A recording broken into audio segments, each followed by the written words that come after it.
estas Recording películas is on. de ciencia ficción, ¿no? Donde el tiempo se detiene y alguno de los personajes puede ver el mundo detenido y darle vueltas y verlo, ¿no? Era un poco la idea, sí está definitivamente presente ahí el tema de lo teatral y de lo coreográfico que mencionas. Ya, se me fue el internet un segundo, pero regresamos rápidamente. Gracias, Chema. Y bueno, no sé, Josema, si quieres comentar algo más. Ya, muy rapidito para no seguir aquí ocupando el micrófono, pero nada más en ese punto que decías, Bruno, de cómo le vamos a hacer para hacerlo algo, digamos, para redondearle las esquinas, ¿no? Ahí les puse una liga que precisamente una de las mujeres del otro artículo, una de las mujeres negras del otro artículo, Joy Baluwini, que es investigadora del MIT, precisamente de las entrañas del monstruo y una de las contribuyentes a la formación del monstruo también, forma esta liga de justicia, precisamente para reflexionar de una forma muy interdisciplinaria cómo redondearle las esquinas al monstruo, ¿no? Está muy interesante su propuesta porque ella es una artista también. Sí. Suena muy bien. Sí. Y bueno, con respecto a lo que mencionaba Bruno, ¿no? de este comentario que nos hizo, creo que a todos un poco de ruido el día de la presentación que menciona Bruno, de que si seríamos más felices o no sin la tecnología, que bueno, son como dos comentarios que a veces como por simples y hasta por un poco banales dan pie a mucho debate, ¿no? O sea, como que son interesantes por lo sencillo de la idea. Y creo que a mí justo me dejó pensando en este autor, Louis Mumford, que es como para mí uno de los grandes historiadores y críticos o bueno, filósofos de la técnica. Y entonces yo creo que supera esta idea de estaríamos mejor o no con determinada tecnología a partir de plantear una alternativa a la ideología del progreso. O sea, la tecnología no es que esté progresando, sino lo que hay una propia complejización de la materia o de nuestra relación con la materia. O sea, nosotros como materia, como un tipo específico de materia, nos vamos integrando más a otras. Eso es un proceso que va sucediendo, que se interrumpe, que tiene sus idas y venidas, pero que en general, digamos, en una vista ampliada, tiende a ver un entretejido más cerrado con nuestra relación con formas materiales. Y eso es distinto de la intervención política, económica, ideológica que se da a partir de estas integraciones materiales, ¿no? De hecho, en las 3 etapas del conocimiento técnico, de la práctica técnica que él plantea, que es la eotécnica, que digamos es lo que conoceríamos como lo medieval, la paleotécnica, que sería lo que decimos la revolución industrial más o menos, y la neotecnia, que sería, digamos, el patrón sobre todo molecular atómico. Y él es un gran defensor de la eotecnia, de la tecnología medieval, y se horrorizaba brutalmente de la tecnología de la revolución industrial, de la tecnología paleotécnica, reconociéndole todos sus méritos técnicos, pero se horrorizaba del decir, lo que sucede es que hay una captura ideológica y una captura política, básicamente del capitalismo, de esas fuerzas, y en las que incluso hay un retroceso técnico porque son tecnologías menos eficientes, tienen mermas enormes, generan destrucciones enormes, agotan los recursos, cosa que el modelo paleotécnico, que podía energéticamente ser menos intensivo, no generaba, ¿no? Entonces creo que es una manera interesante de brincar esta idea de si nos entregamos a la tecnología o no, ¿no? Es como decir, no, hay hay esta integración material que va sucediendo, pero que se puede usar de mil maneras y que esas maneras siempre son políticas, bueno, son básicamente políticas, ¿no?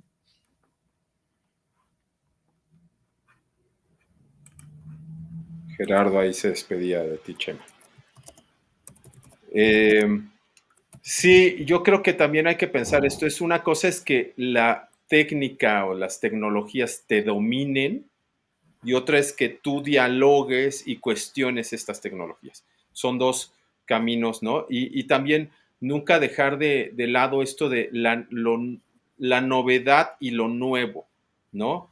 Entonces, que la novedad es esto que te deslumbra y no te deja cegado, ¿no? Enmudecido, como esto de necesito el último celular, el último auto, y eso domina totalmente mi circulación en el mundo y mi reflexión. Y otra cuestión es lo nuevo, que es esto de cómo utilizo estas herramientas, cuestiono mi entorno, cuestiono las relaciones sociales que hay en este entorno para construir otros diálogos, ¿no? Entonces, ahí es la balanza y nosotras como artistas, donde tenemos que ir como abriendo este surco, ¿no?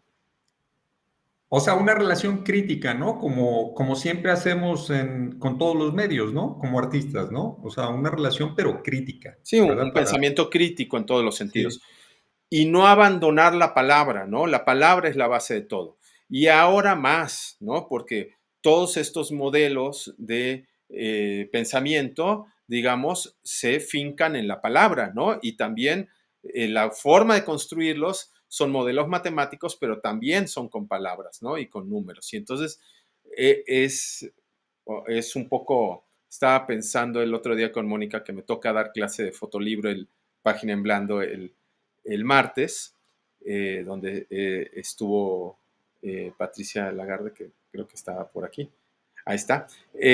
Pues es un poco como soy el último de la cadena en este curso, pero decirles a las compañeras, compañeros que están ahí, que para aprender a narrar hay que leer, ¿no? Y hay que ver, o hay que ver cine, y cine en toda la gama que hay, ¿no? Para distinguir toda la gama, ¿no? Y entonces, en esta, porque de repente lo que sucede es que queremos hacer un fotolibro o queremos hacer una pieza interactiva o queremos hacer una pieza en IA porque está en boga, pero no tenemos nada que decir. Y entonces ahí es donde se quiebra. Si tenemos algo que decir, va a salir el medio con que decirlo, ¿no? Y van a salir las exploraciones. Es otra el posicionamiento, ¿no? Un posicionamiento es la crema, irte con la crema, que es la técnica o la salida, y otra cosa es, ok, voy a iniciar con la reflexión, para eso necesito leer, ver cine, etcétera, etcétera, y de ahí van a irse abriendo estos caminos de cómo se van a ir expresando. Y a veces tarda, como les comentaba, hubo una pieza interactiva en un NetArt que hice en la maestría, se hizo en Flash y durante 20 años no la he podido revivir porque no había los emuladores adecuados para revivirla. Bueno, no 20 años, digamos 10 años que se quitó Flash, 15 años. Y entonces ya ahora se está logrando revivir y entonces hay que darle también una vuelca, un giro de tuerca para ver cómo llevar esa pieza a otros caminos con las opciones que hay ahora, ¿no? Vas, Lisette. Ay, perdón. Sí, yo nada más quiero decir que está increíblemente interesante todo lo que están cuestionándose. Nada más, por ejemplo, esta pregunta que decías, Bruno y Chema, sobre si tenemos el lenguaje y tenemos lo visual y tenemos todo esto que es importante, pero también esto que decías de utilizar otros conocimientos, como por ejemplo, si esta pieza que estás desarrollando del cuerpo y todo eso, pero ¿qué pasa con todo lo que no estamos priorizando? Que para mí podría ser por allá el hecho de priorizar lo que no priorizamos, por ejemplo, el dolor, ¿no? Me imagino el dolor como una forma de conocimiento. Ahorita ando leyendo un libro sobre el dolor y yo me pregunto, o sea, a la máquina pues obviamente no le duele nada, ¿no? Entonces, ¿cómo podemos también priorizar estas cosas de lo cotidiano que no priorizamos, como tal vez el dolor, tal vez el olor, tal vez este tipo de cosas que siempre estos están como al final degradadas, que son parte de la vida y parte de la experiencia humana, que la máquina hasta ahorita no tiene, para crear otro tipo de narraciones y de lenguajes que nos puedan conectar más con el conocimiento de la IA, ¿no? O sea, a mí me queda pensando eso, que la verdad la IA para mí todavía está muy limitada, pero al mismo tiempo es muy interesante porque pues esto no va a parar, esto va a seguir evolucionando y va a ser, no sé si un reflejo del ser humano, porque de lo humano no nos podemos salir,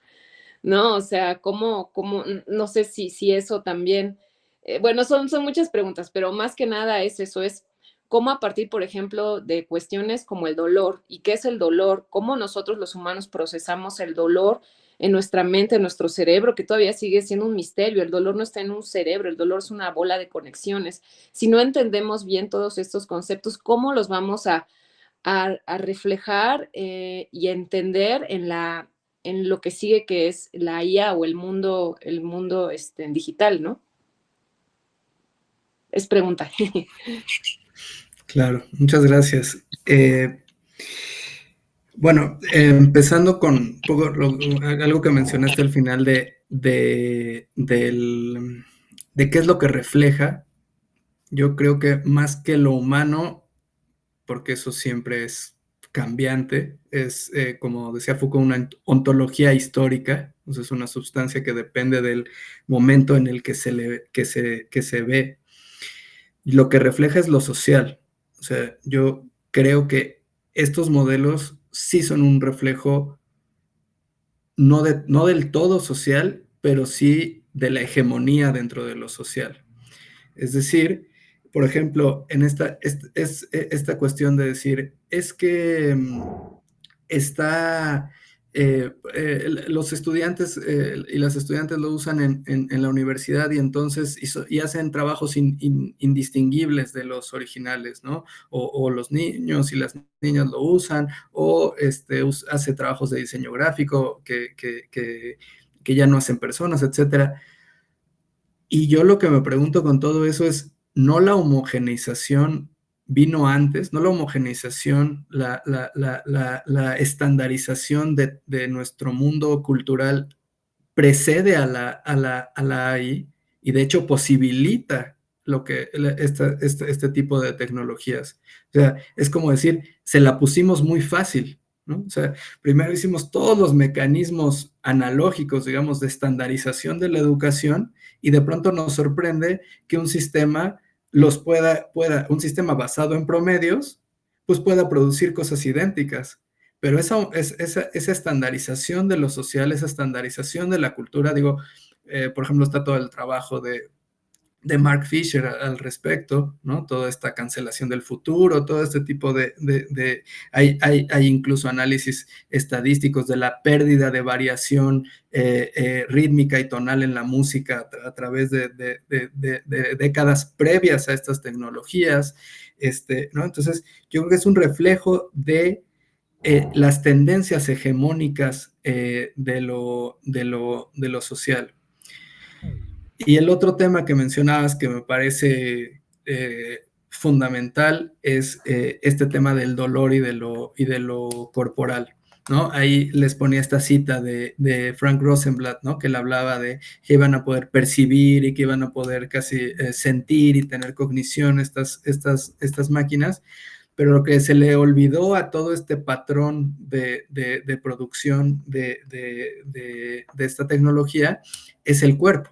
O sea, es que nuestra inteligencia o nuestra cognición es total. O sea, nuestra cognición no está en el cerebro, está en el cuerpo, está en la totalidad del cuerpo y realmente lo podemos llevar más lejos en la colectividad de cuerpos, de corporalidades, ¿no? Entonces, de hecho, incluso es biológicamente reductivo el decir que la actividad neuronal está en el cerebro. Hay neuronas en el intestino, hay neuronas en diferentes partes del cuerpo y además, pues yo creo que sería imposible imaginar un pensamiento, una cognición sin la corporalidad. De hecho, ahí, por ejemplo, también es muy interesante el que se publicite esto como una tecnología que tiene que ver con, con las actividades meramente intelectuales o meramente cognitivas. Ahí, por ejemplo, está el trabajo de Matteo Pasquinelli, un libro buenísimo que se llama The Eye of the Master. No sé si ya hay traducción, pero él lo que habla es, ¿y dónde está la cognición de lo artesanal? O sea, ¿por qué seguimos reproduciendo esa división en la que el trabajo que se hace con las manos no es cognitivo y el trabajo que se hace a través de un teclado sí lo es, ¿no? Por ejemplo. Y entonces lo que dice es que la manera en la que vemos este patrón tecnológico se alimenta mucho de esa división artificial que viene de la revolución industrial, ¿no? De la idea de evaluar el trabajo de los gremios artesanales y bueno, ahí en toda esta cuestión del cuerpo, pues evidentemente el dolor, el síntoma, la falta, el hambre, el sueño, todas estas cuestiones, yo creo que sí son definitivamente grandes temas a explorar y a incluir en cualquier proyecto artístico que intente explorar críticamente estas tecnologías. Hay también para complementar con lo que decía Chema y con lo que dijo Lisette es, y el dolor no está entrenado. Entrenamos a nuestros cuerpos para los tacones crean dolor, ¿no? Las corbatas crean dolor, las temperaturas de repente en ciertas partes del mundo incomodan al cuerpo, a cuerpos que no están entrenados para esas temperaturas. Y entonces estos dolores y estas reacciones se podrán entrenar también en estos modelos para que tengan reacciones similares a las corporalidades biológicas. No sé, es una pregunta que también surge. El dolor no es algo casual, también es algo que nos advierte, ¿no? Por ejemplo, estaba escuchando la noticia de una persona que nació con una cuestión neuronal que no tiene dolor, ¿no? Y entonces estaba muy bien porque no tenía ni dolor ni hambre, pero entonces se le olvidaba comer. Y después tuvo un accidente y no podía decir lo que le dolía porque se levantó del accidente con la pierna rota y se arrastraba sin dolor, ¿no? Y entonces, claro, el dolor son mecanismos del cuerpo para advertirnos de ciertas necesidades, ¿no? Y entonces, o excesos también, por ejemplo, si nos atragantamos y después estamos todos adoloridos por ¿no? Ciertos excesos o necesidades que nos van marcando, y estos excesos o necesidades no se le podrán marcar o se le marcan a las tecnologías. No sé, ayer me pasó, estaba trabajando en una de estas plataformas, hasta que me dijo, ya, se te acaban los créditos, se acabó. No será un reflejo de decir, estoy cansado, vete a dormir, tú no paras y yo soy una máquina, pero necesito parar. Podría interpretarse también así, ¿no? Entonces, no sé, son preguntas para poner sobre la mesa y abrir reflexiones. Pero también no sé si Lisette se refería al dolor existencial, ¿no? Porque tal vez el dolor físico, pues sí, la máquina puede ser que sea un poco más fácil pues de focalizarlo, ¿no? Pero el dolor existencial, el vacío existencial está cañón y sí es como reflexionar mucho en esa pregunta, Lisette. Como que sí me movió, ¿no? Sí, claro, total lo que dices, Moni, porque para mí el dolor es una dimensión súper compleja que va desde lo corporal, lo emocional, lo espiritual. Duele de diferentes formas, nacer duele, que se te vaya un hijo duele, cuando ya eres más grande te duele, si estás enfermo te duele, ya sabes, entonces toda esa dimensión que es hipercompleja, ¿cómo la vamos a trasladar a estas nuevas herramientas? Como dice Bruno, ¿no? A la máquina ya le dolió porque ya está cansada. Esto es una interpretación totalmente humana, ¿no? O sea, y yo me imagino que eso vamos a hacer, que la máquina va a hacer un espejo más de nosotros. Y la pregunta es, ¿cómo rompemos este espejo para aprender también de ella? ¿Y quién es ella? ¿Somos nosotros? Por ejemplo, no sé, ahorita me vino a la cabeza algunas de las imágenes que hace Bruno de IA a partir de los textos, que son como cuerpos fragmentados o cuerpos como, rotos y tal vez, por ahí también, ¿no? O sea, a mí sí me sorprenden mucho esas imágenes que yo veo que digo: "Ay, no, no, no, no, está", o sea, sí me generan algo, por ejemplo, como a veces las películas de David Lynch, que sales muy mal del cine cuando las ves porque, puta, no sabes qué te generó, ¿no?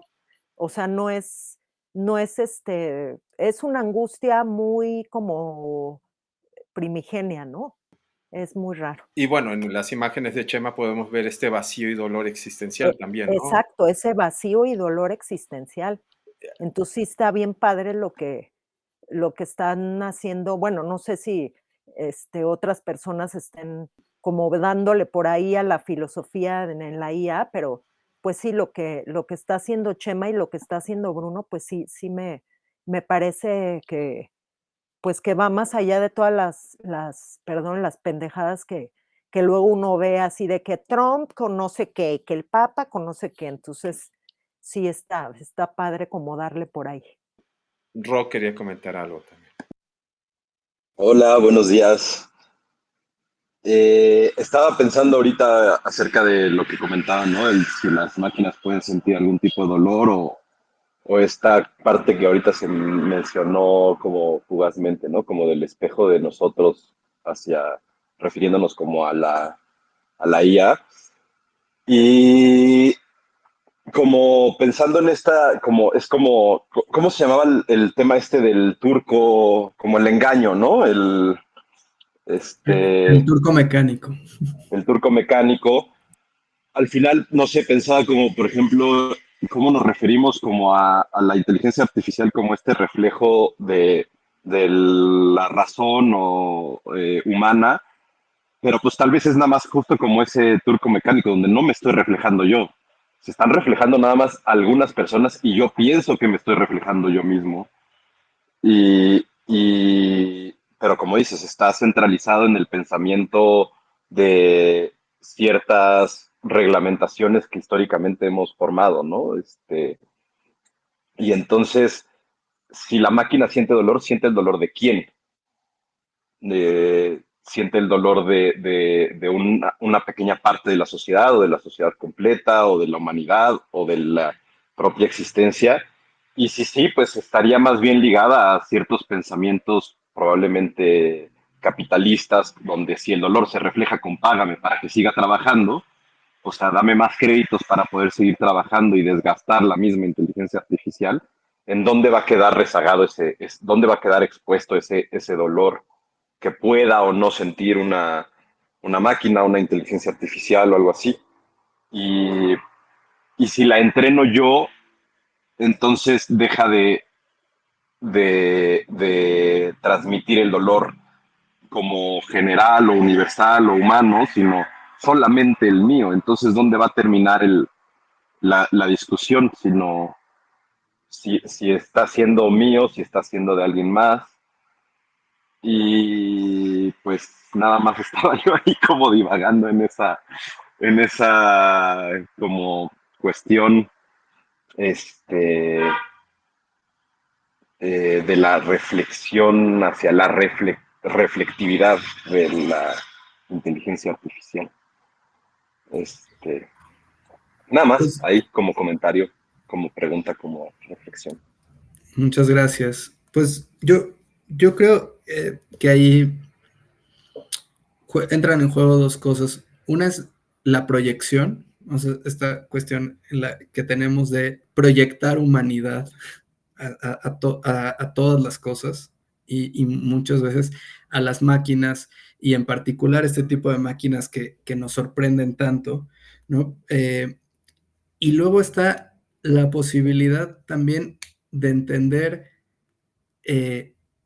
dolores, formas de razonar, formas de ver que no son humanas, ¿no? O sea, realmente digamos que esta posibilidad que abren de entrar de regresar a ver la otredad, ¿no? Que es esta cuestión que justamente en estos procesos de homogenización y de conquista del mundo por un solo patrón de pensamiento y un solo patrón económico y demás, se ha ido perdiendo esa posibilidad de entrar en contacto con una otra edad. Tal vez la abre estas estructuras maquínicas sobre todo cuando salen de control, ¿no? Pensaba en toda esta durante estos comentarios pensaba en este término de la alucinación, ¿no? Que se dice que los modelos alucinan cuando se empiezan a equivocar. Y de hecho, pensaba en particular en un pasaje de un libro que les quería recomendar, que se llama Maniac, de Benjamín Labatut, un escritor chileno, y él hace una historia muy particular de todas estas tecnologías, y el último capítulo lo dedica a este algoritmo llamado AlphaGo, que se hizo un documental al respecto, que es este algoritmo que es el primero que vence a un gran maestro de Go, y con esto se rompe una barrera sobre la capacidad de estas herramientas de pues jugar y jugar exitosamente un juego que es órdenes de magnitud más complejo que el ajedrez, como es el Go. Pero hay una partida que pierde el AlphaGo, que gana el gran maestro, creo que es coreano, con el que juega, y es porque el gran maestro hace un movimiento que es extremadamente desconcertante y que hace que el programa empiece a ir en sus árboles de decisión, como los propios diseñadores dicen, a tal profundidad que lo lleva a equívocos, que lo lleva a perder el juego.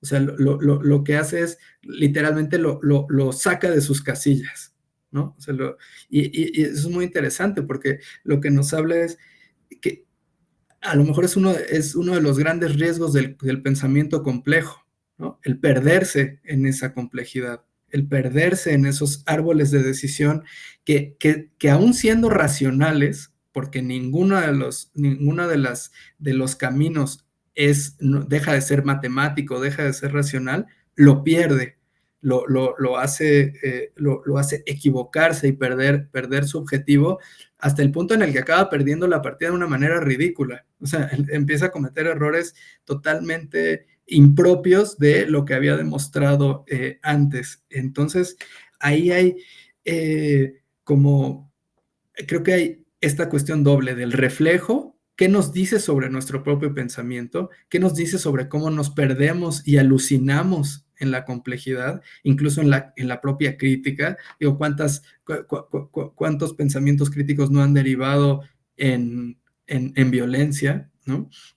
Y por otro lado, en una forma de pensar que no es como la de nosotros, ¿no? En una forma totalmente otra de ocupar la racionalidad, de ocupar los mecanismos de la racionalidad. Entonces, creo que esta cuestión doble está siempre presente en estas tecnologías como pues tan complejas y tan profundas. Bueno, pues yo creo que ya es un buen momento para ir cerrando. Muchas gracias, Chema, por todo tu tiempo y reflexiones, compartirnos su trabajo. Ojalá te podamos encontrar en muchos más espacios para continuar estos diálogos. Y gracias a todas, todos por conectarse. Vamos a partir de la próxima semana también a tener una serie de charlas con las y los integrantes del seminario RC14, en los cuales, bueno, pues vamos a poder ver en qué están o sobre qué están reflexionando, ¿no? Entonces ya los iré invitando. Pues nada, dejo de grabar. Pues muchísimas gracias a todas y a todos.